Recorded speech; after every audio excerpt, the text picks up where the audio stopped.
This episode of the SwitchCast is produced by TJ Shytower, our honored Patreon backer and Switch Knight. And I hope I got that right.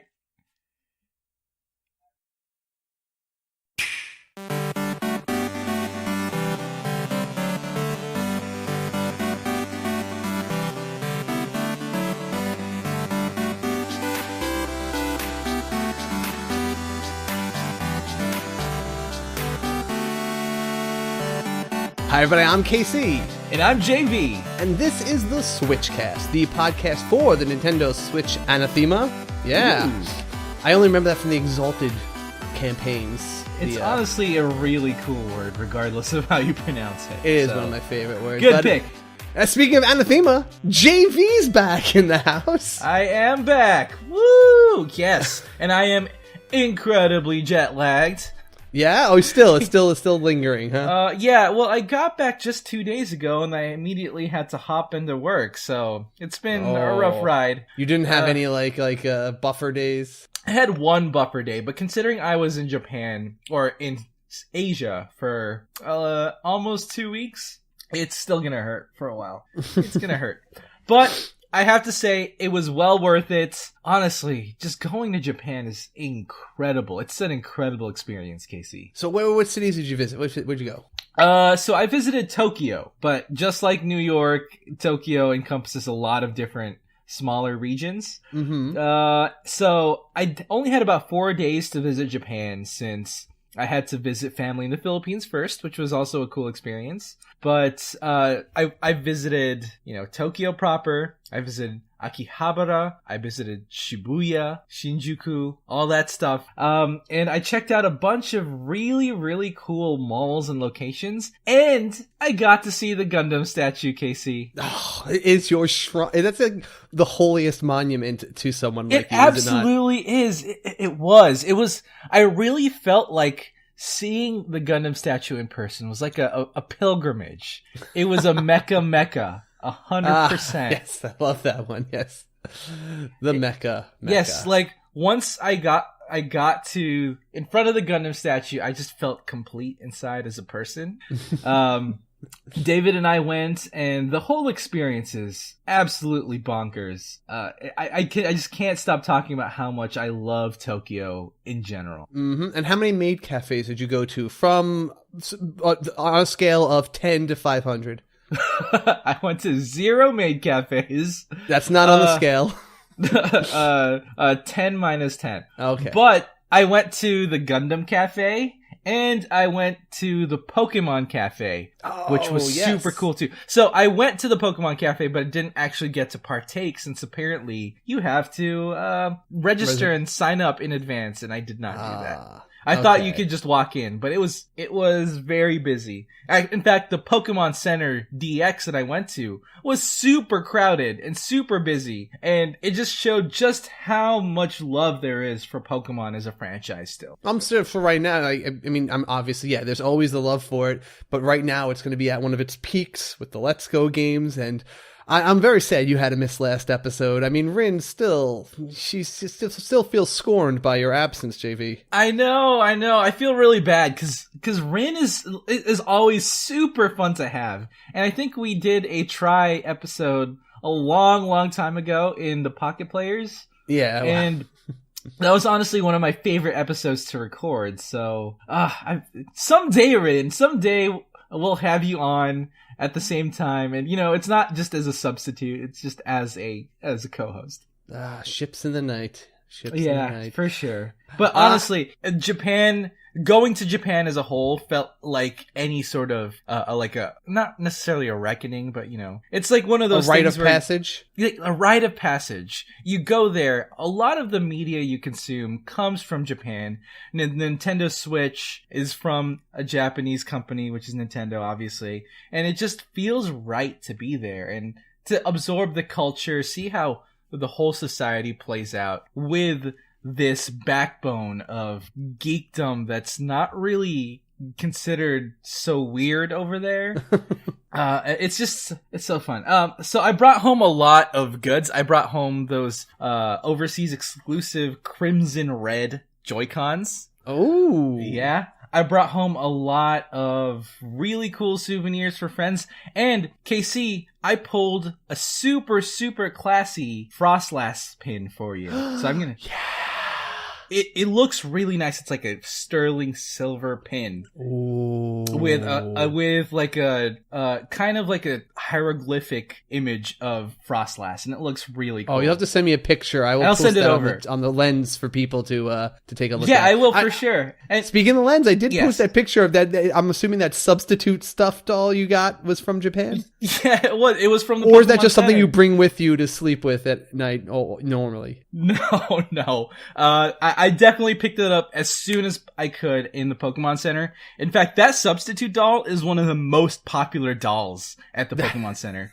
Every single time they refilled it, it got swiped out really quickly. So I knew I had to pick one up because it was going to sell out pretty fast. It's kind of weird. Perfect for jokes and stuff. It really is. It's perfect for jokes. It's just, since it's supposed to be a doll, I guess people really just want it. That's pretty cool. Now, were you too tired when you got home to take advantage of any Cyber Monday or Black Friday deals? So, I actually got to experience my Black Friday in Japan, which was such a cool experience. They handle Black Friday a little bit differently than we do here in America. I was surprised to hear that they even actually do it there. Yeah, it's an excuse for businesses to, throw out sales and all that stuff. And it's not as big of a deal as we do it here. But in fact, I saw a lot more of the smaller shops take advantage of the Black Friday sales. And interesting. And it really lowered down the price of a lot of things. And it wasn't, you didn't see sales for big TVs or big electronics or appliances. There were a lot more sales for things that Westerners would buy. So I'm pretty sure they're more aware that Westerners and tourists would want to take advantage of the sale while it's here. That's pretty cool. Overall, it was such a great experience. Akihabara would be a whole episode in and of itself. But if you have any other questions about my experience in Japan, we'll probably cover a little bit of it in the Switch Focus. Yes. And, just feel free to ask me in Discord. I'd be happy to gush. Yeah. Everyone, speaking of which, the Discord chat, definitely the best way to interact with both of us. And poke JV or I for questions. And everyone's already started to, flutter around and ask him all the sorts of weird things he saw in that crazy, crazy land from the Far East there. Yeah, it's super bonkers. And it's funny to see just how prevalent Nintendo is and how normal geekdom is in general. So you felt like you could actually just be yourself for once, huh? You don't have to hide and flinch as if someone's going to smack you in the back of the head all the time? Like Rin would? No, I always feel at myself, and I've never want to hide my geekdom, but it's just so strange to see, like, Mario or Pokemon integrated into things that wouldn't really be catered towards normal or towards non-geeky people.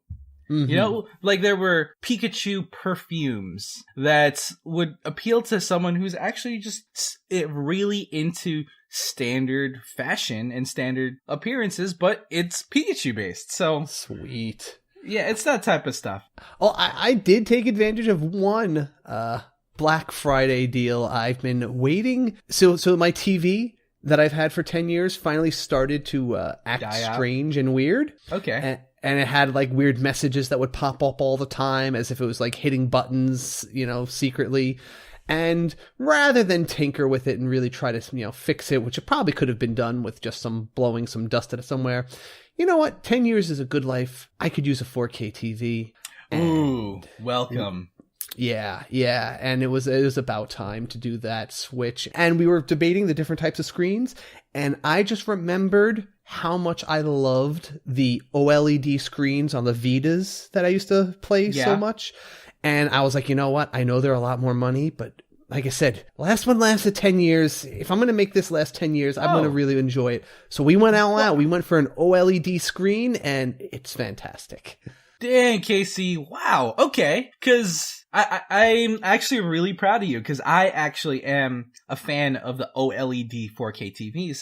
And in fact, that was one of my purchases online while I was in Japan. I online purchased a 4K OLED TV for myself, so it's going to get shipped here now. Oh, awesome.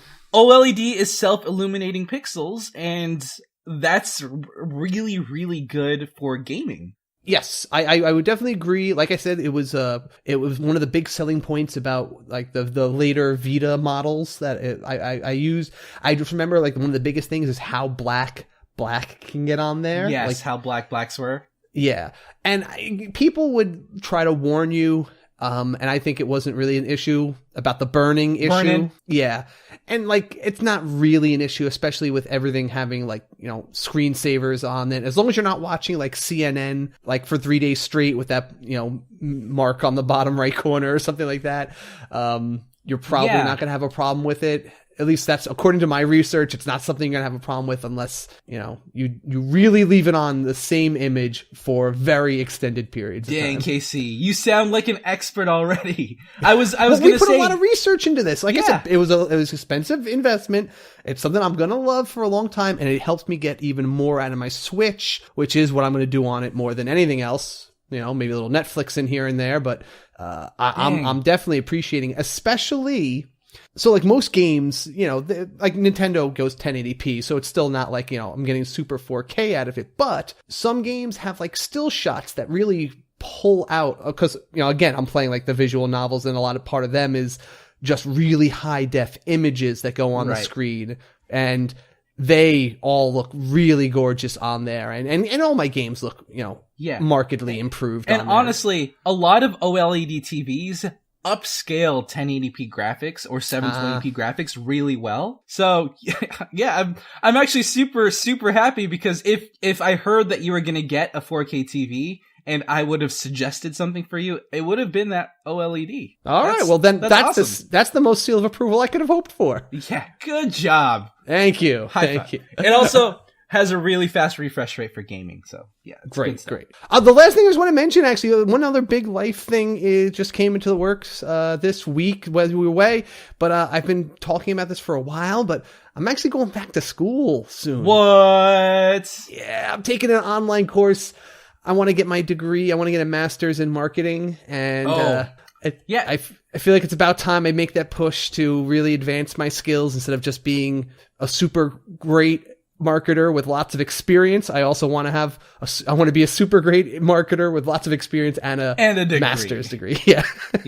That's a really good move. And I have to say it's, online courses nowadays are super legit. Yeah. Back then, the legitimacy of online courses have been spotty. But as, the internet becomes more integrated into our lives, it's been a lot more accepted, and it's practically the same as in-class courses nowadays. So that's a really good choice. Yeah, I'm going to see how I'm going to see how intense. I'm going to start with just one class a semester rather than the two. I'm going to see how it impacts everything else I do, especially like with the SwitchCast and everything like that. But do you know how many hours you have per week? I believe they said it's supposed to be like around 16 hours a week for the classes for each class I take. Okay. So at least that's how much work. So we'll see how well I take it. I'm hoping that my awesome experience and know-how makes it a breeze and allows me to handle it in half that time because I'm just that awesome. But we'll see, baby. Because you're just that awesome. Good luck, Casey. We will see. I'm excited and I'm a little nervous, but I guarantee everybody I will still be doing the podcast. I just want to. I hope I'll see how much of the extraneous stuff I can keep doing once I start that. Yeah, of course. It's always the case with us. There's stuff that goes on in our lives, but we prioritize the podcast really heavily. Yes. It's because we care about all you listeners so much. Yeah. But if you listeners care about the podcast, a great way to show us that you care, and if you want to help give us more inspiration to plow on through with our life and making all this awesome stuff for you guys, why don't you swing on by to the Apple Podcast app or Stitcher or wherever you listen to us and drop us a review. Give us a nice 5 stars, maybe say a few words if you want. You don't have to, but whatever you can do really goes a long way in getting us up those ratings and helping more people see us, because honestly, that's all we want. We're doing this to reach as many people as possible and bring more people into the community so we all have more fun. It's a virtuous cycle, as I like to try to remember that term every time I talk about this. Virtuous cycle. That sounds up my alley. Yeah. But we have a great show for you today to earn that great review. So keep that in mind if you like it, because we have a game station with with 2 games with numbers at the end of them. Yeah, numbers are great, right? We all love numbers. We have a really interesting Switch focus. JV suggested a fun topic this week about talking about the acts and what it's like being a commuting gamer and what that might be like differently in different cities, and we got some community feedback for that, of course. And as always, with a news rundown, down the pipe, and new releases. So, strap yourselves in, and let's get ready for the rest of the show. Absolutely, let's do it.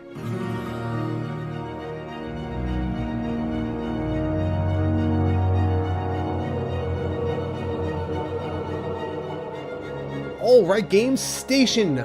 And since people have been listening to me for 2 weeks straight, why don't we lead off with JV, who's been playing something on the diabolic side these past couple of weeks. Yeah, so I've been playing Pokemon Let's Go Pikachu. But the game I'll be reviewing today is Diablo III. I have to say, this was I believe it was one of my Switch Yes, picks? This was definitely one of your system Switch picks. System Switches, yeah. It's just because I felt like Diablo 3 would be absolutely perfect on the Nintendo Switch. And I gotta say, now that I've picked it up and I've played it, a lot of it, it is perfect for the Nintendo Switch. So if you don't know already, Diablo 3 is a top-down action RPG set in, I guess, an alternate universe where angels and demons are a thing. Uh-huh. You get to play as what's called the Nephilim, which is kind of like a half angel, half human character. And you have to go around slaying demons and devils and all that stuff. And I don't want to go into the story. Now, the gameplay itself is essentially a mix between the classic top-down RPGs like Baldur's Gate and real-time action hack-and-slash style games like Gauntlet Legends. And I'll probably be referencing Gauntlet Legends a lot in this review because it really feels like that type of game with RPG progression and mechanics. Interesting. Okay, so is it mostly like hack and slashy, or is there also like ranged attacks and skills and all that kind of stuff? Yeah, there's definitely a wide array of skills and different classes that you can choose, each with their own gameplay style and skill trees that you can customize. So for example, if you like a more ranged DPS style, you can choose the spellcasting wizard or the demon hunter class. If you want something a bit more tanky and melee oriented, you can choose the crusader, which is kind of like a paladin, or the barbarian. And those are all more melee focused. You can't really go wrong with any of the classes since they're all super well tuned and fun to play. And there's even this really weird witch doctor class, which is definitely not my aesthetic, but I really liked having a witch doctor in my team. How differently do they each feel and play? Well, they each control a different style of magic or, type of resource. So, like, for example, the wizard utilizes a bunch of arcane and elemental spells, and you can shoot out big beams or fire and all that type of stuff. While the demon hunter is really one of those classic Van Helsing style demon hunter, where you're shooting wooden arrows, you're maneuvering around a lot. There's a lot of really cool ranged attacks that you can perform. While the witch doctor, on the other end, is a shaman-esque character who looks kind of evil, but utilizes pestilences and summons toads and oh, cool. Like gross bugs as their allies, that type of stuff. But they're still technically good characters. And they just utilize a different weird aspect of the world Good as in not control. evil, you mean, right? Good as in not evil, right. Okay, they touch into the dark side of the Force, but they're pretty good people at heart. Yeah, in fact, one of the newer additions to Diablo 3 is the Necromancer, which you would think that a Necromancer would be evil, right? Since you're summoning the undead to really use as your magical source. Doesn't usually come off as a good guy ability, yeah. No. But in Diablo 3, the Necromancer is all about balance and wanting to make sure there is a harmony between life and death. And obviously, Diablo, or the main evil bad guys in this game, want to just, like, kill everything. So obviously, the Necromancer would want to undo that. Which kind of makes sense, right? I like it. I can buy that kind of philosophy. That's good. That they throw that kind of thing in there with, like, give it flavor and not make you feel like you're just a bad guy trying to beat a different bad guy. Yeah, exactly. And overall, the classes are varied and fun, and there's a lot of diversity to how they play. So if you want to run through the game with one character, running through the game as a different class feels like almost a different game. So okay, that's cool. That's a good way to add replayability. It also adds to the fact that since you can play co-op with teammates, having that diversity of abilities adds to the diversity of experiences that you have, and mixing and combining what you can do is a lot of fun. Very cool. Are the dungeons? Is it? Well, maybe you could explain to me, who's never played a Diablo game before. What is the gameplay cycle like in this? So you have a base city that you go to, and that has all of your base merchants and your shops, your healing position, all that stuff. Then you can actually go out and explore around that city, and then you can go into dungeons, which is more of a standard dungeon crawl with a start to finish. And from there, you would kill bosses, you would collect loot to upgrade your items, and then from there you would, if you're playing the campaign mode, you would go to the next area, which would trigger a story, and then so on and so forth, until you reach the very end. So it's a pretty long game, and it's a very standard gameplay loop for loots chase type games.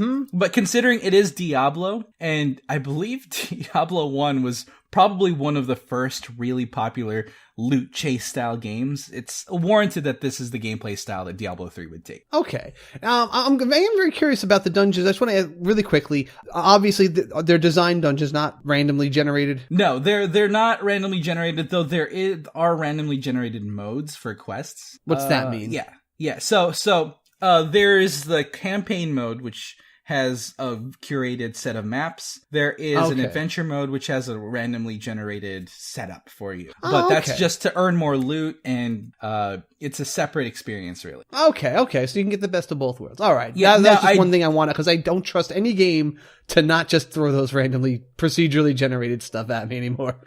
No, that's randomly procedurally generated stuff is just so popular nowadays. But considering how old the base Diablo 3 game is, that's something that's kind of expected for this. Now, I do want to emphasize that this is an older game, and I did mention that that I wanted this game to be on the Switch. But I want to just continue to emphasize just how much I love Diablo on a console. Okay. It definitely feels like my motions and actions are more fluid with the controller. And overall, Diablo 3 feels like more of a top-down action game instead of just a click fest that I would play on when I play it on the PC. Now, the controls might not be as precise as a mouse and keyboard, but I never really felt like my position was so heavily crippled switching to the controller. And the joy of playing Diablo on a home TV screen with a dual stick control scheme far outweighs the precision criticism that people might have. Okay, and it looks good on your TV?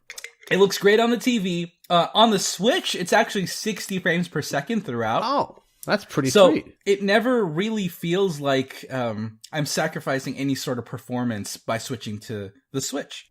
And a very, very unique element to the Switch is the fact that they do have wireless local multiplayer. That's pretty cool. An interesting aspect of Diablo 3 on consoles is that you can actually play co-op on the same console. So you can have all 4 play co-op partners on the same screen, and you can co-op the entire campaign on the couch.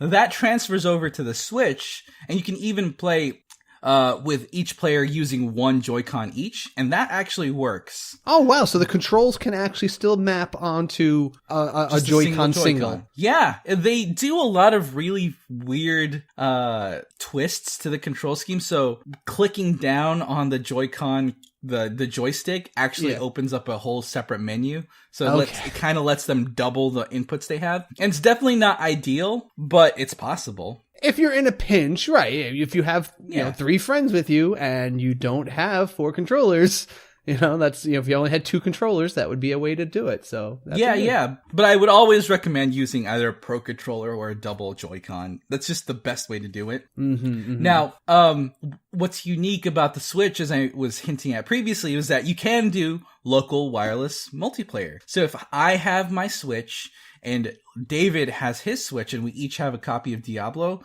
we can link up and play together. And I feel like that's like the most ideal setup for this game that can't be replicated on other consoles or on the PC. And you can both be progressing through your individual story. Like he can have a file and he could be advancing his story at the same time as you're advancing your story on your file, or? I think you hop into someone else's mode and you advance their story. Okay. And then you can jump into his game and advance his story. Yes. Still good. Right. That's great. Yeah. Oh, and regardless, I have to say, we had a 14-hour flight from here in America to Japan, and that was a very long and excruciating overseas flight that was tempered by Diablo 3. It really, being able to play co-op wirelessly anywhere is such a boon for the system. I highly recommend that experience overall. Awesome. So, and have you been using the Ganondorf skin? So I have not. Why? Just because I don't really care that much. Okay. For Ganondorf. It's really cool that you can, really fashion hunt.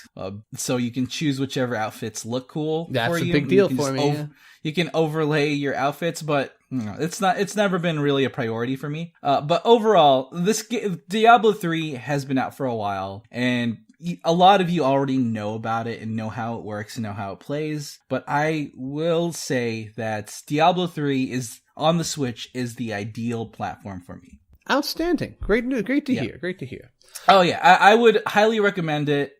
It's the enhanced edition, so you get all of the DLC and you get all of the bonus classes. So if you haven't picked up Diablo 3 since the PC release, or even since the early PS4 or Xbox releases, you should pick this up on the Switch. It was one of the titles that I mentioned last podcast that a lot of people in my office picked up Switches for Let's Go Pokemon, and though there was also a couple people who picked one up, because they saw everyone else buying one, and then they were like, well, yeah, but I'm not a Pokemon guy, but I am a Diablo guy. And they got the Diablo custom, etched version of it and everything. So this is a system seller too, in my anecdotal experience.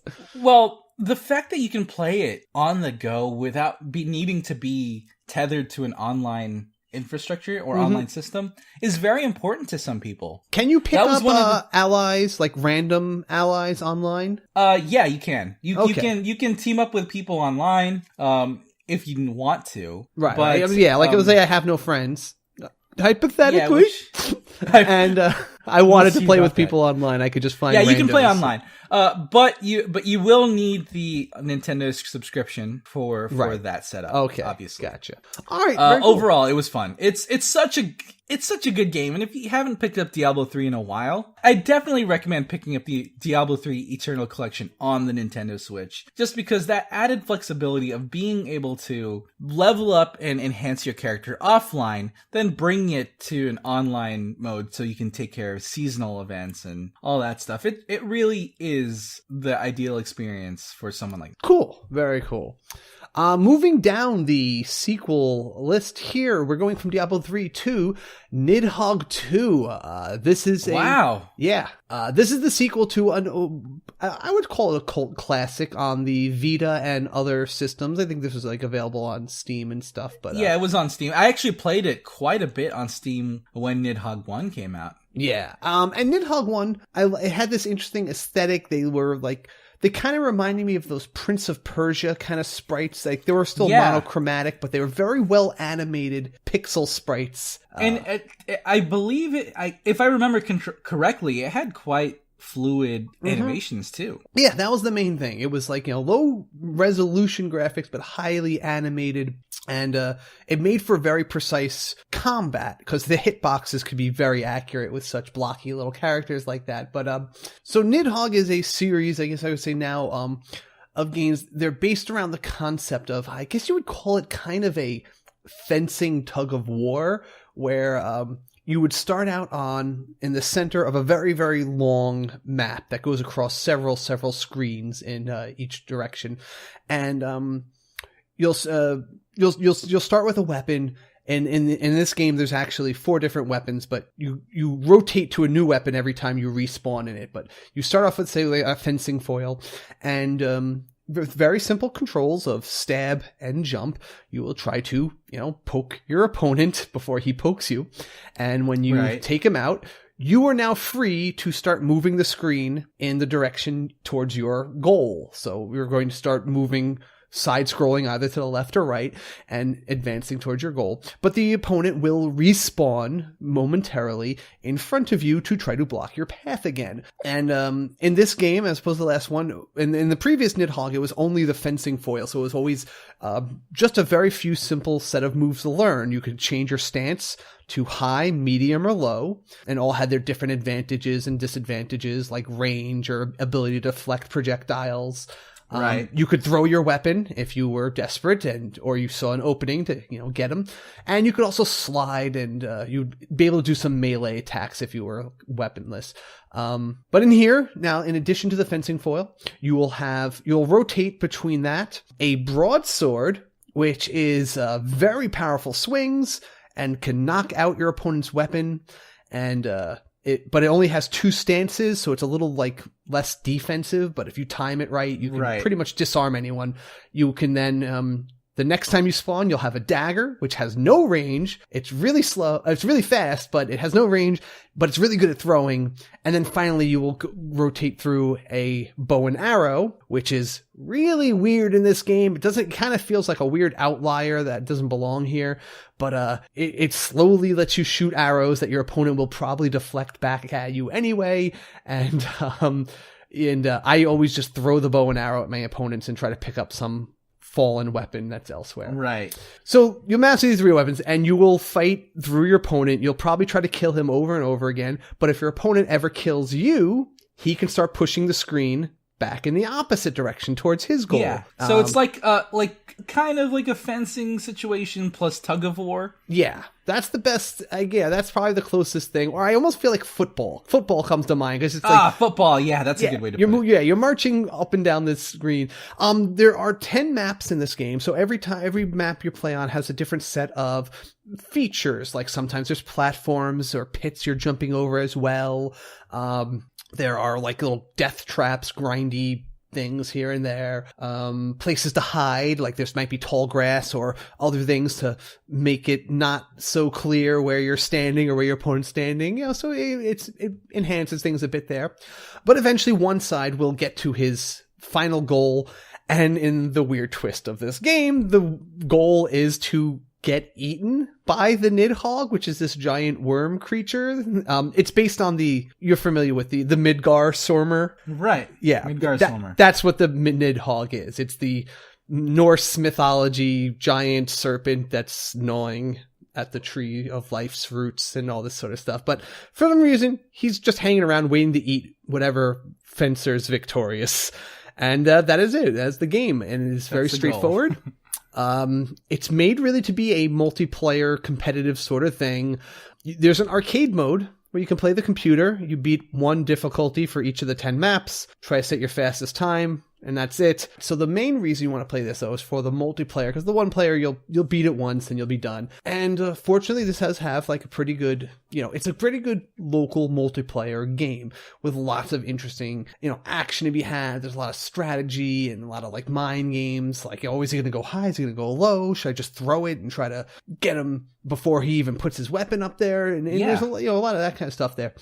And it honestly feels like Nidhogg would be perfect on the Switch as a platform just because of that sharing the joy capability. Nidhogg doesn't really require so much complexity in its control scheme, so a sideways Joy-Con can really accommodate what this game needs. Heck, they even did in the Vita version, they had the two-player on one console thing. Yeah, I remember that. Yeah. That was cool. So they could do that there. Yeah, they were able to do that with this. Right, because like I said, there's only a jump and a stabby button, and everything else is your directional button, so you can get all that done with there.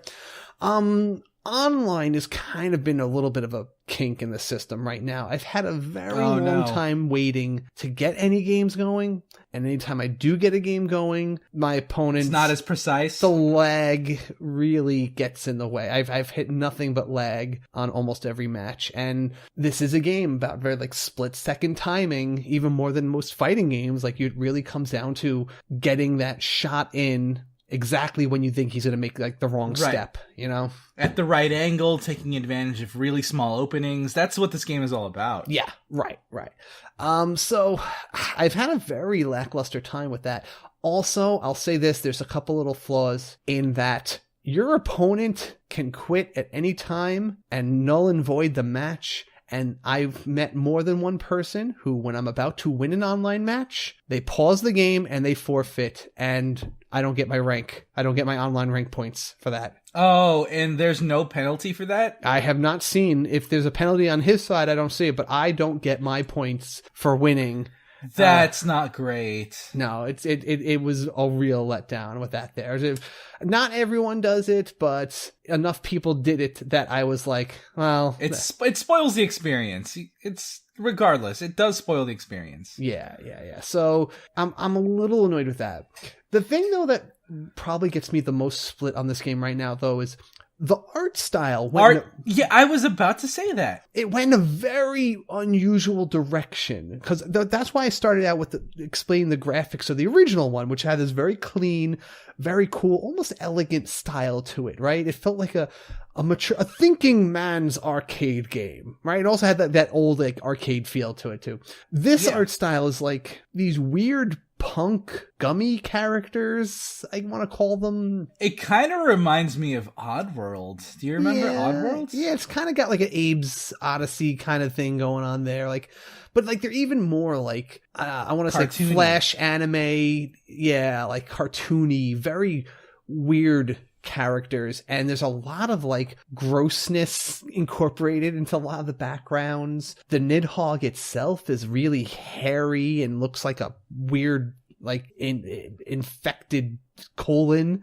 Kind of like the best. Yeah, you're right. It does. That just came to me. I would never have said that any other time in my life, but that is what just comes to mind when trying to explain what it looks like.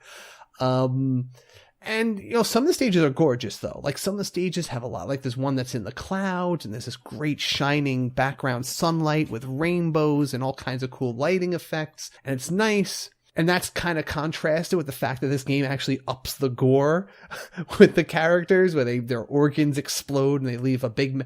Like, the other one also left... Like, your character's left, it almost looks Splatoonish in, like, when you got stabbed. Where all of your blood gums, like, splatters around and is left behind. Right, but it would always be, like, a weird bright color that matched your character. Well, it's always the color, always the color of your character back then. Right, and they had, like, very fluorescent-y colors, so it didn't, like, look bloody, it just looked like inky Splatoon kind of ink.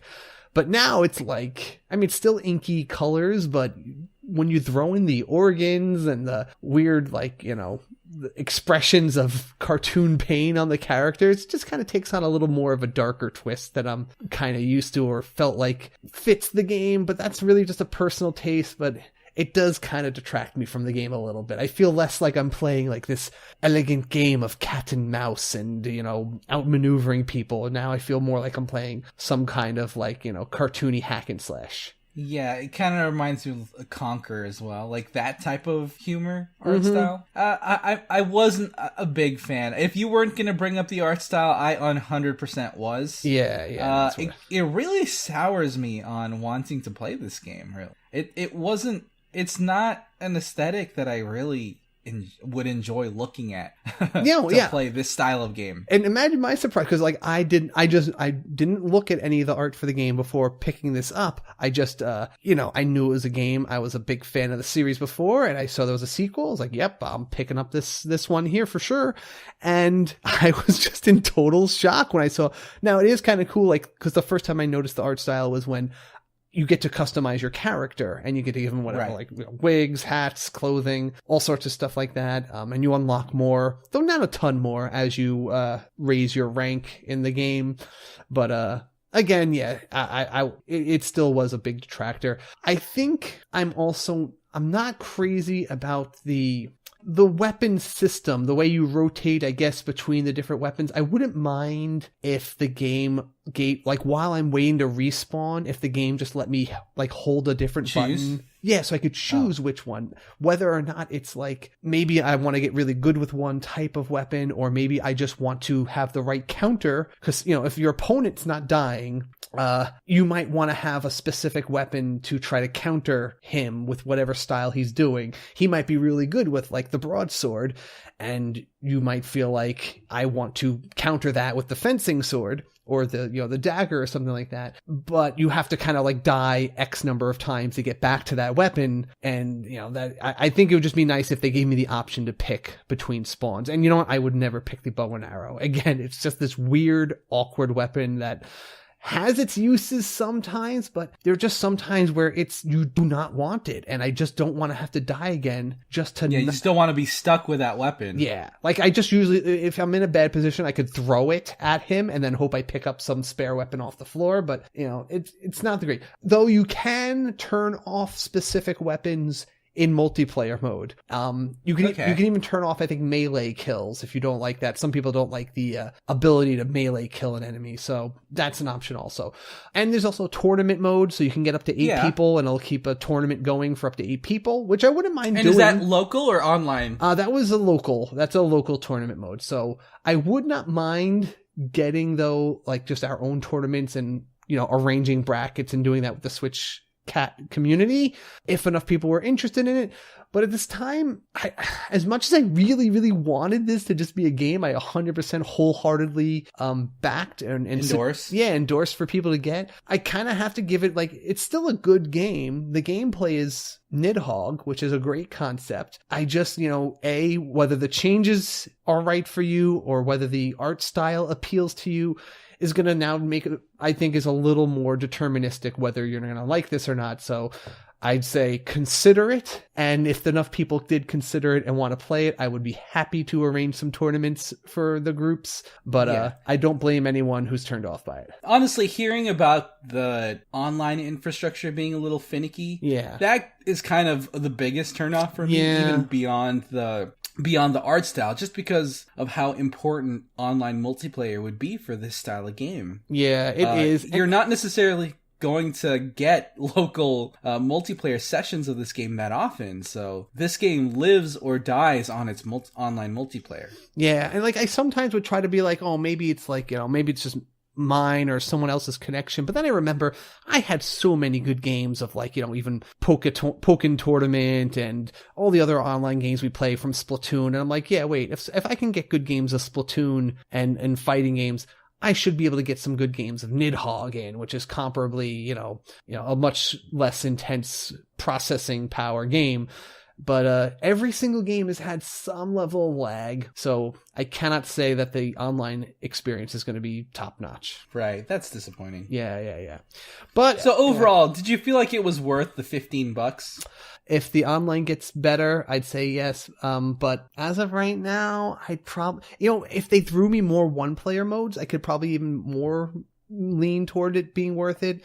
Right now, there's really nothing worth doing in one player mode other than just going through that arcade mode. I feel like it'd be nice if they threw a few other little extra challenges at you, or maybe some harder AIs, or I don't know, just some weird challenges would be nice. But again, I think they really did want to focus this as a multiplayer game, so I don't hold that too much against it. But again, it just comes down to if this online system works for you or not. So yeah, right. Cool. Well, that's good to hear. It's a little disappointing, but that's just how the cookie crumbles. Yeah. All right. So I also just want to announce, like, I think it's always worth announcing to everybody and celebrating the victories of life. I've completed a game, which is even harder when we're doing reviews all the time. So, oh yeah, I finally closed the book on Will, A Wonderful World, and I am so happy with the ending that I got. And I managed to put together all the last, like, they throw a lot of tricks at you on how to solve puzzles near the end of the game. There's a lot of thinking outside of the box kind of stuff you have to do, and obscure ways to solve certain puzzles. Right. And they don't even choreograph them all. Like, they don't or signal them all. You really have to, like, just get it or not get it.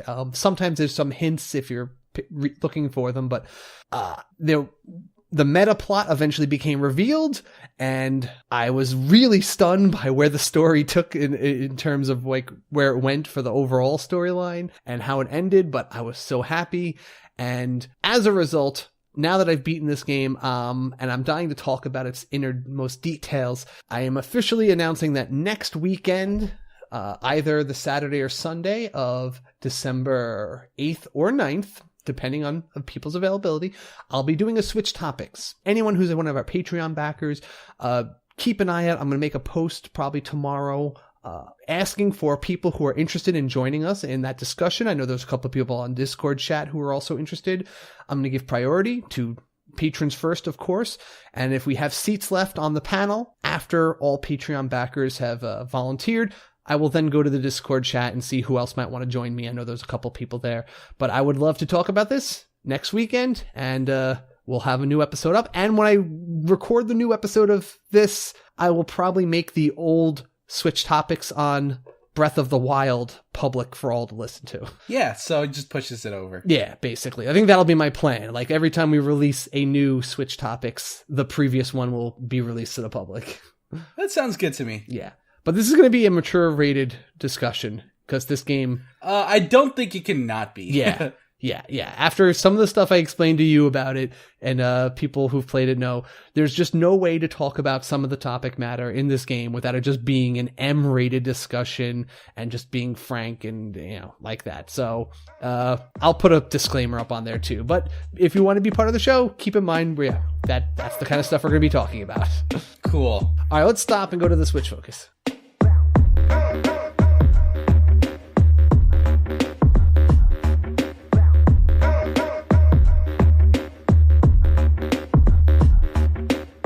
Right, Switch Focus. And JV, since it was your idea for the topic, why don't you explain to everyone what we're going to be focusing on this week and why? So our topic today is going to be gaming while commuting. So I don't normally commute ever, since Texas is a very driving centered state. Right. But I got to experience commuting in Japan, and it was definitely a pretty new experience for me. How do you normally do it? That is kind of funny to note as, like, something that would be a new experience, because as someone in New York who commuting, it's like how I get anywhere pretty much. I wouldn't think of that as like an exotic experience, but yes, especially within the same country. But yes, more than half this country drives everywhere, so. It was interesting to hear you say that.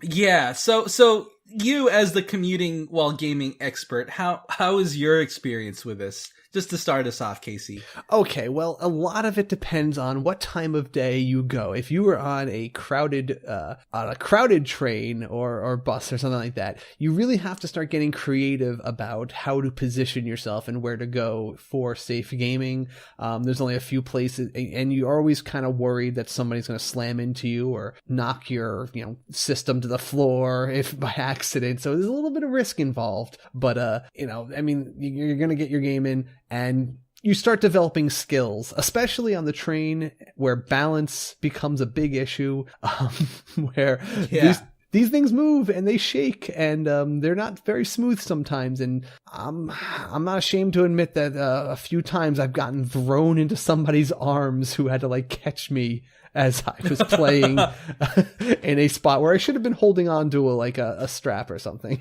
So you were that clumsy gamer that someone else had to save. We all are sooner or later. We all are once in a while. That's true. It's true. But most of the time I have plenty of space. I have a few key locations. Actually, a long time ago, I did a story. I wrote an article for the Pocket Players, and I made a heat map of the ideal places to stand in a train to play games. And I have like strategic spots that are great, and places where I have to remind people, do not do this. Namely, just keep the doors clear. Like, so many people love to stand right near the entrances to the train and make it harder for people to get on and off. And I hate those people, and I always give them dirty looks, more so than the usual New York dirty look I give everybody. But I personally, if I can't get a seat, I am a strong advocate of leaning against the doors between trains, which is usually pretty safe. It's a good place to lean up. You're stable. People can't, crowd against you too much. The only downside to that is once in a while, someone will be traveling between train cars, usually a beggar, and they will try to open the door on your back and scaring you senseless as you feel like you're about to fall out into the tracks. Oh boy. Yeah. So every place has their risk over here. Okay. But generally, do you avoid gaming unless you're Never on a chair? No. You game while standing too? Mostly. In fact, I sometimes prefer it because I sit a lot at work, and I kind of like to have that standing time when I'm commuting. Actually, like, I will often even ignore a chair because I work at a computer for so long in the day that I just need that time where my legs are being used. Okay. And how noisy are the subways so that it's conducive to listening to the Switch? I mean, I think I tune it out. And I have my headphones on. I will say, if I forget my headphones, or maybe my Bluetooths, I can't use the Bluetooth on that. But if I forget my headphones, I sometimes can't play because I don't want to, turn up the volume loud enough for other people to hear it, and I feel like I'm missing too much if I can't like hear the music in a lot of games. Yeah, so it's part of the experience. It is. So very few games do I feel like I'd be comfortable playing in mute mode, but. Once I have my headphones in, I really don't mind the screeches and hollers and general rustling of the train. Okay. Now, I actually, going into Japan, I knew that I had to take public transit to get to most places. Mm-hmm. But I don't really have that much experience myself, so I didn't quite know what to expect. Mm-hmm. Going into Japan public transit is such a surreal experience just because of how absolutely disciplined everyone is. Okay, really? While on the subway. Yes. The common etiquette is that everyone is incredibly quiet. Oh. There's a hierarchy to who gets seats priority over other people. So they even have signs and sections of priority seating where pregnant women, elderly, those with a heart condition, or those holding a baby, they are guaranteed, well, not guaranteed, but they have priority seating over everyone else. The common courtesy would be, to do that. We do have those seats listed here too on our trains and buses. Right. There are jerks who ignore it. But the fact that they it's like such a disciplined behavior that it's so quick for someone to stand up, give their seat to one of these priority people. Oh, wow. Immediately. And it's incredibly surreal to see that happen. It's also pretty crazy to see just how few people use the Switch on the train. Really? You didn't see anybody really? Do you see how often Switches are played on the train? I will see maybe 3 a week now. I used to see less, but I see about 3 times a week I will be on a train car. Either, considering I have 10 rides a week, 5 going to, 5 coming home. At least thrice a week I will come across a fellow Switcher. And I actually, sometimes, might be a little creepy, I try to take a picture of them to have for, in case I want to post on Twitter anytime I encounter other Switch players on the commute. But I try to do it as, not intrusively as possible. What a creeper. It's actually illegal to take pictures of people in the subway, Casey. Interesting. So if you were in Japan, you were committing a crime. Interesting. I think it's because you're putting people in an uncomfortable situation, and Japanese culture is very, very against putting people in awkward situations. They even discourage public hugging or any sort of PDA. So, what are their rules on mariachi bands and gymnasts jumping into a train car, performing backflips and stunts using the straps and bars as part of their act, while someone plays a stereo and then asks for money on everyone on the train for their unrequested circus act? Oh my gosh, that sounds ridiculous, and that would never happen in Japan. Does that happen in New York? That happens that happens more often than I see someone playing the Switch. All right, that happens at least, I don't know, I'll see one of those events, either a person doing a song who comes by, I'll see a guy playing an old mandolin, or I'll see somebody doing gymnastics or something like that on a train, at least, I don't know, 4 times a week. Oh my gosh. At least. That's crazy. That's bare minimum. That is a fairly common occurrence in New York trains, that there will be performers who just go car to car and do some crazy, performance, sometimes solo, sometimes as a group, sometimes it's 5 or 6 people, all with an act they do together. Yeah, that's definitely not a thing in Japan Transit. They're so quiet and disciplined, and it feels like the transit system is incredibly utilitarian. Everyone, the common courtesy is silence or muffled whispers. You're not supposed to talk loudly. That sounds like a dream. It does, right? I get angry at the people who give the performers money, as I'm trying. You don't want to encourage that behavior. I don't. I want to ignore them. I don't want them to catch me looking at them to feel like I'm being secretly entertained. Them. Yeah, I don't want to validate them. I focus on my Switch. I have my own entertainment. No one needs to hire you, but dang you, everybody else who pays them off to do it more. I love just how peaceful everything is on the subway in Japan. And I think that's one of the biggest problems I have with American public transit. I just don't like dealing with all that extra stuff. And especially even in Japan, the transit system is so calm and peaceful. I would feel comfortable bringing out my Switch and playing it on the trains. Yeah. Without really having to fear thieves or missing your stop or anything like that, just because of the silence lets you really hear all the announcements clearly. The transit system is notoriously on time, so you can really gauge how much time you have to play before your next stop. Oh, that's the big thing. Yeah, the timing, because you know what? Right, they're so punctual, right? You have like 25 minutes till you get to work, so you know how much time you have to play a certain game. I don't think a day goes by where my train stops for a signal failure or some train ahead of us had a malfunction where I'm stopped at least 10 minutes extra between stations just waiting for the train to move. So I always have a surplus of time to play. New York gets that. You have plenty of extra time to play games because the trains don't move.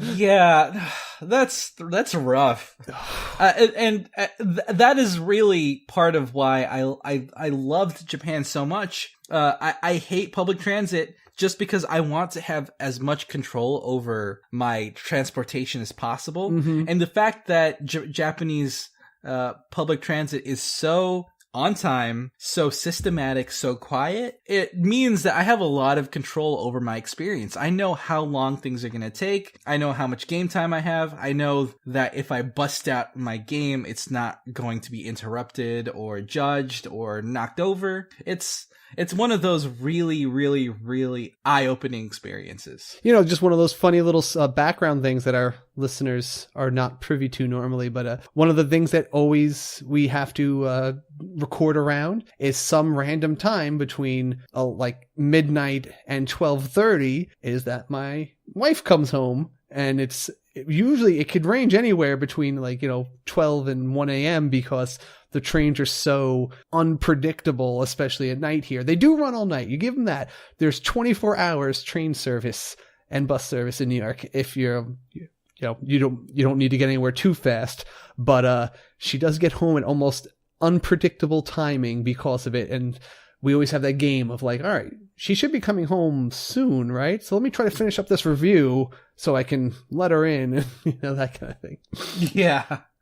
Oh yeah, it is always a thing, and that's part of what scares me with public transit. I just thought that was standard in all public transit. Apparently there's this Japanese utopia that just gets it right. Don't they also have Wi-Fi on the trains there? They have Wi-Fi. You don't have Wi-Fi on trains in New York? We do have them at stations, but not on the trains themselves. Oh, Casey. That's the thing. I'm if sorry. you're at certain stations, you can get the Wi-Fi there, but once the train is in between stations, you can't have continuous access to it. Now, not all trains have Wi-Fi, like the older trains don't, but usually the bigger the train routes, they do have Wi-Fi. And they have those screens that show ads and show a lot of the graphics and within the train themselves. See, if I could play like an MMO or something, an online match so reliably on a train, that's insane. Like the idea of that. I don't know how reliable, like if it's that level, like I could actually play like Street Fighter online without lag on the public transport or not. I don't know how high speed it is or not, but that's still pretty amazing. I feel like it's pretty reliable because while I actually didn't see that many switches on the trains themselves. I feel like it's because switches kind of take up a lot of space, and they're very mindful about making sure there's as much space as possible for other people. Okay. I will say I do put mine away. If I'm on a crowded train, I flip the cover back on my Switch, which is why I like using that little flip case thing. I don't like having like the big cases. I flip the cover over, I put it in my pocket, and I will stop playing it. Though sometimes I'm thinking, all right, maybe if this guy moves back a step, I'd have just enough room to keep doing some Smash Brothers. Yeah. It's just, there's a different level of courtesy here and there. And it's really nuts because they even encourage people to flip their backpacks forward so that your backpack is in front of you instead of behind you to make more room for other people. We just tell people to take off the backpack. Put it by your feet. Oh, yeah? I put mine by my feet. Again, people do not adhere to this half the time, and I will be bumped in by other people's backpacks, and I go to level 3 dirty look for people who keep their backpacks on in crowded trains. Yeah, that's in Japan. I'm almost never bumped into anyone's stray backpacks. If I ever bumped into anyone, it's usually just during that hustle where you're trying to figure out where you're going to position yourself at the start, and then that's it. I'd give one backpack the pass. Have you ever seen those Switch or the console backpacks? Like the Nintendo PR people would go around with like they have like the game system on a backpack. Yeah. And that would be like they could just stand there and let people pick up and play from these little public relations promotions guys. I remember that. That's awesome. Now, if people had backpacks with game systems built into them and I could play their backpack while they're crowding me into a train, okay, then I allow it. Like you can attach your Switch to their dock and they have the TV behind you. Yeah, there you go. That'd be cool. Not realistic, but it'd be super cool. It's silly. But overall, it's such a surreal experience. And as I mentioned previously, I suspected there to be a lot more Switches in Japan, but there really weren't that many. Really? In fact, mobile gaming like gacha games on the phone, were the most popular in Japan, just because of how compact your phone is, so you can hold your arms closer to your chest, giving more room for everyone else. And they really wanted people to be as alert as possible. So maybe immersing yourself into a long-term Switch game might be a little discouraged as well. Mm-hmm. But overall, the culture is different, and I felt the safest I've ever been on a public transit. I will say, that's another thing. Whenever I have my Switch out, if it's not prime hours, I have to hold on tight. Another reason not to play near the doors to your train, because if someone's going to steal it, they're going to grab it out of your hand while they're leaving the train, and they're going to run off there. That's another reason why you don't stand near the doors if you're going to play one of those games. A little piece of advice there. I have a lot of experience in this, and I've witnessed some criminal activities happen like this in the past too. So I can tell you, it's not. I'm not just making it up. People will swipe it and run. It's a thing. It's a thing. Now, we do have a lot of listeners who have their own commute experiences with the Switch. Mm-hmm. Do you want to read some for the Community Pulse? Why not? I'm going to start off with one of our Patreon backers, Gareth Muse, who wrote us. When the Switch came out, I was taking buses all the time. Played Zelda and Mario almost exclusively on buses. But now I've bought a car. I have a lot less time for Switch. I play at work and at home more, but definitely not as much as I used to. I've only seen a couple of Switches in the wild, sadly, except at Comic-Con, of course. That is the thing. I do feel like, though, if I do see someone with a Switch who's sitting near me, I am open to saying, like, hey, acknowledging we're both playing the system, and only once have we been playing the same game, and it was Pokken, and I did get a random battle with someone on the train in that. And that was the only time I actually played with somebody on the train. Yes, I did actually win the match with my Charizard. He did me proud. The other guy, he wasn't bad either. It wasn't like I just beat somebody who never played people. He knew what he was doing. I did myself proud. I gave him a SwitchCast business card. And I wonder if he still exists and is listening to That would be great. If he's listening to this right now, and if you were the person I played in this story, definitely let me know that you're still listening. Yeah, that would be awesome. Now, on Facebook, Jeffrey Kappenberg, he said, "Dude, you have no idea. My dad has a tradition of driving us to Florida over 2 days instead of flying. That means hours of quality gaming time on every trip. And while I've hooked up older consoles to the minivan's TV and used the Wii U's gamepad, the Switch is an absolutely perfect fit. If it's a 10-minute ride, I might prefer a smartphone or 3DS, but otherwise you can't beat the Switch. I wish I could take a train to work just to help clear my backlog." Now, that's a really good point. When it comes to flights and long road trips, the Switch is absolutely perfect, since you don't necessarily need to worry about quick stops or gigantic crowds. That's where the Switch really shines with its longer term portable gameplay. And the fact that you could pull down that little, your tray, and it could stand on that, and even the built-in stand can usually work, but I have again, my case doubles as a stand, so that's always worked for me there, and I've even gotten some multiplayer games. Or now, it's another good option with the Netflix and the YouTube apps. It's good for entertainment on long trips as well via those things. Yeah, exactly. Our other Patreon backer, Danny Kenichi Avalos, wrote us, "I play Switch all the time on my way to work via train. I take the train from Santa Monica to downtown LA. I'd love to hear how long of a trip that is. That sounds far, but yeah, it does. Yeah, I haven't seen any other Switches except during E3 when a bunch of people take out their Switches. It's actually funny because whenever I get on a bus going to PAX or some other event like that, I always can tell who's going to the same place as me by who has their systems out. It's almost universal. Oh yeah. And then I can, then instead of acknowledging you have a Switch, I say, "Hey, you going to PAX?" And yeah, all right, see you there. Nice. Yeah, it's pretty great. But yeah, long-term trips like that. I feel like we almost have to do another episode, another focus, another time, just on planes and stuff, because that could be a whole other thing, or submarines. Oh, absolutely. It's like playing a Switch on a submarine. Oh, I would want to do that at some point. But add that to the bucket list, Casey.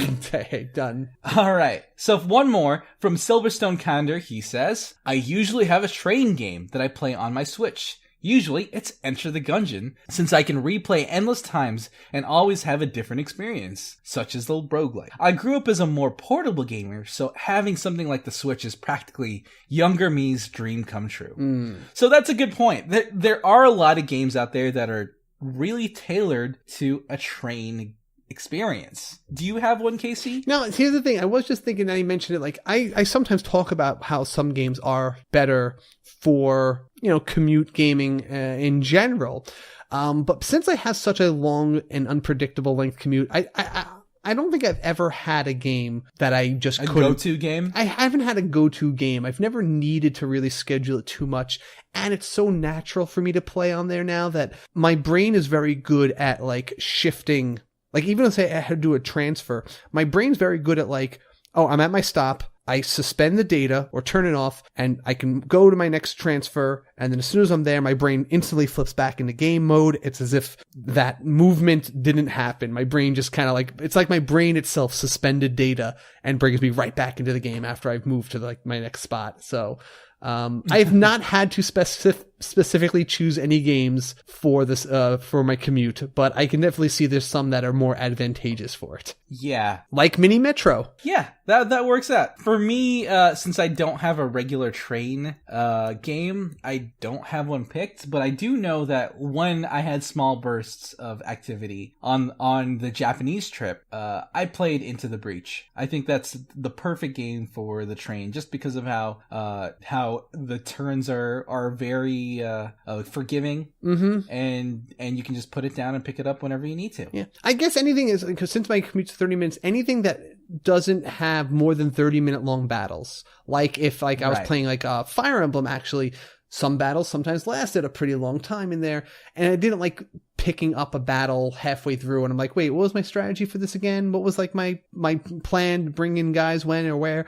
Like, I do like to be able to at least finish whatever section of the game I'm in. So, nothing that has too long of a single battle system. Yeah, right. All right, well, that's plenty there. But if you guys definitely had anything else to add to it, you can still leave comments in threads, respectively, on Facebook, on Twitter, and on Patreon, just to have the conversation going beyond this there. But other than that, why don't we take our last deep inhalation, and let's close out with the news rundown. Yeah.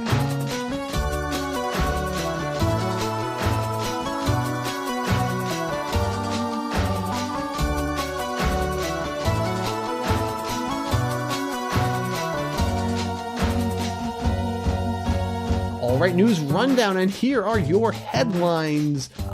First up, well, I was very happy to see that there is a Octopath remix soundtrack that was announced that'll be coming out in Japan sometime in 2019, which will be very high on my download list. It's called Octopath Traveler Arrangements Break and Boost, and it's going to be it's coming out February 20th next year, and it's actually supervised by the composer of the game's original soundtrack, Yasunori Nishiki.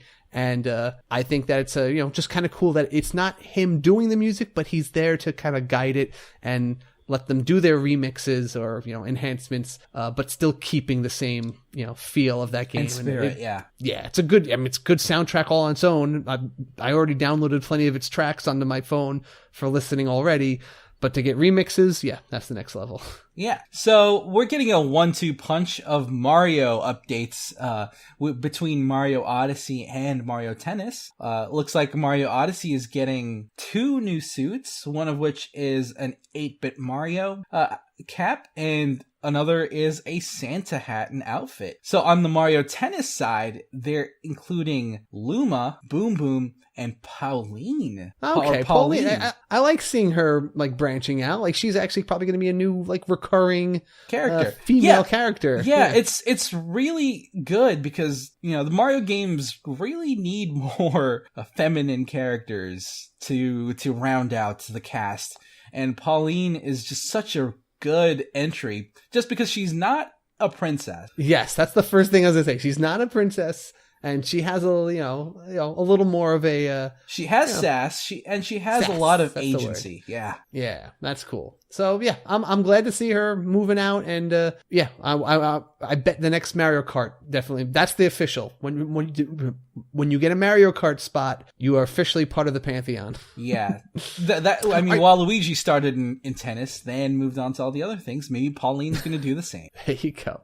Down the pipe, there were some good games I saw announced this week. First off, Superbrothers Sword and Sworcery. Oh, classic. Yes, I played this on the iPhone originally, but I will play through it again just to experience this on my big, beautiful new TV, because even though it is a pixely thing, it's a gorgeous game, and the music is half of the experience. So getting the full blast of both of those things at once, I just want to absorb it. It's a really great, beautiful puzzle, kind of like a point and click adventure kind of game. Oh yeah. With very little like words, like there's no spoken dialogue really. But anyway, but it's very vivid, and the art style is a vanguard to that style. I think it really brought back that modern 8-bit pixel artsy type. And it's probably going to be the transition music before this section. Oh, it has to be. Yeah. Saints Row the Third, one of my favorite games of all time. Like, really, one of the most perfectly crafted of the, like, you know, Grand Theft Auto genre. Yeah, like those sandbox crime games. This is my favorite ever of those things. It's just lighthearted, it's silly, it's very like lewd, but it's like it owns its crazy over the topness and just uses it to make everything as fun as possible. Could identify almost no flaws with it when I played it, and I probably won't play it again only because it's such a big game, but it's still definitely, if you've never played, even if you haven't played the genre before, I think this is a strong contender for trying it out and enjoying it with all the customization options and, you know, all that. Just a great, hilarious story and and the characters. TikTok. Now, this is the one game that interested me most this year. It's very, not this year. This is the one game that caught my eye the most this week as the original concept I've seen. This is a TikTok, A Tale for Two, is a puzzle game. It's kind of a first-person like mystery, like an adventure game. Kind of has like a Myst kind of feel. Yeah, but it's playable only with two people on separate systems. Ooh, and they each are traveling. And they see the world differently, or I believe it looks like whether they're traveling in different worlds or if they travel together, but each one sees something differently. But you need to communicate with them in order to solve the puzzles. Like one person might see an object that when he interacts with it, it affects something that the other player sees. So it has no built-in communication system, so you either play it locally or you use something like Discord to communicate with somebody else who's playing it, and you have to tell them what you see, and you have to tell them the clues and share information, and that's awesome. Yeah, it looks really unique, and I see a graphic here that specifies that it supports cross-platform play, so I can see a Switch playing with an iPad player. That is very unique a setup. Yeah, I'm totally want to look forward to this, and I think people should start trying to plan now who they're going to play this with, whether it's going to be a great significant other game if you want to like build communication skills with your partner or coworkers or something like that, you know? Yeah, and you don't even need multiple Switches for this. You can just have one Switch and one iPad, or one Switch and one phone. It's a PC. Good setup. Anything like that, yeah. Very, cool. very diverse. Yeah. Oh, the game will release on all platforms, Q1 of next year. So we'll see when they get us more specific data on that. JV, can you tell us what the new releases are for this week? All right. So for November 29th, we are getting Arcade Archives, Route 16, Meridian Tavern Story, Patty and the Hungry God, Crimson Keep, Screen Cheat Unplugged, Animal Hunter Z, Akihabara Feel the Rhythm Remixed, which I've finally been to. Akihabara, yes. Yes, it's amazing. Dexterra Trip, Abzu, ACA Neo Geo Cup 98, The Road to Victory, Asterix and Obelix, XXL2, Roller Coaster Tycoon Adventures, Gensokyo Defenders, Cattails, Jelly Break, Stardust Galaxy Warriors Stellar Climax, and Nairi, Tower of Shirin. On November 30th, we are getting Harvest Life, Secret Files Tunguska, Escape Dudeland, Okuno Ka, Superbrothers Sword and Sorcery EP, which is the one we discussed just a moment ago, Coffee Crisis, I Am the Hero, Ark Survival Evolved, The First Tree Console Edition, and Cyveriar Delta. On December 1st, we are getting Rock Boschers DX Director's Cuts. On December 3rd, we're getting Demetrios, The Big Cynical Adventure. And on December 4th, we are getting Pinball FX Williams Pinball Volume 2, Tellier Arlen Series Deluxe Pack, Gear Club Unlimited 2, Monster Boy in the Cursed Kingdom, and Tokyo. Awesome. All right, JD, I think it was good to have you back. We're right back into the swing of things, huh? Oh, yeah. Is it natural? Does it feel natural? I was a little scared because it's been quite a while, and I was like, maybe I don't know how to do podcasts anymore. What is a podcast? What is it? Honestly, JV, did you ever really know what you were doing, or did you just come in here and just kind of like, Yeah, let KC fix everything in editing. It's true. Fix it all in post. Yeah, but it's good to be back. I'm super glad that we were able to get our closest friends to substitute for a while. Thank you, Ori. Thank you, Rin, for subbing for me these past 2 weeks. And I'm sorry that I wasn't on the same podcast with you, Rin. Someday it'll happen. You're awesome. Stay cool. And until next time, switch it up. Thanks for listening. You can support the SwitchCast by visiting us at patreon.com/theswitchcast and join the review crew by rating us and subscribing on Apple Podcasts or wherever you get your podcasts from. Also check out our Discord chat where we have an enthusiastic bunch of Switch fans in a family-friendly environment. Also join our Facebook group for daily discussion and quite a bit of activity towards the Switch itself. You can also contact us directly via email at kc@theswitchcast.com and jv@theswitchcast.com. Talk to us on Twitter at theswitchcast. Thank you, HeatleyBros, for the theme music. And check us out on our website at theswitchcast.com, where we will post all relevant links and show notes. Promotional considerations provided by publishers in the form of review copies of games. The podcast for the Nintendo Switch, I didn't look up a word, zoologist, is from last week. And I'm JV. Again, let's do it again. I know you were worried about it, and you were up at night. Wait, what? Always making babies in your mind? That's what I heard. That's what you heard? Literally what I heard.